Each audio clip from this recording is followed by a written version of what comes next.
صحیح مسلم کی روایت کے مطابق اس زمانے میں مسلمانوں کے 3 شہر ایسے ہوں گے کہ ان میں سے ایک تو 2 سمندر کے سنگم پر ہوگا، دوسرا حرا عراق کے مقام پر اور تیسرا شام میں۔ وہ مشرق کے لوگوں کو شکست دے گا اور اس شہر میں سب سے پہلے آئے گا جو 2 سمندر کے سنگم پر ہے۔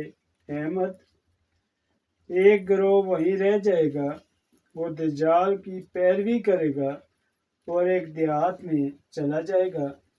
احمد 75، ابن ابی شیبہ وغیرہ۔ اور ایک گروہ اپنے قریب والے شہر میں منتقل ہو جائے گا، پھر دجال اس قریب والے شہر میں آئے گا، اس میں بھی لوگوں کے اسی طرح 3 گروہ ہو جائیں گے اور تیسرا گروہ اس قریب والے شہر میں منتقل ہو جائے گا جو شام کے مغربی حصے میں ہوگا۔ احمد، اور مسلمان عفیق نامی گھاٹی کی طرف سمٹ جائیں گے، یہاں سے وہ اپنے مویشی چرنے کے لیے بھیجیں گے جو سب کے سب ہلاک ہو جائیں گے۔ احمد۔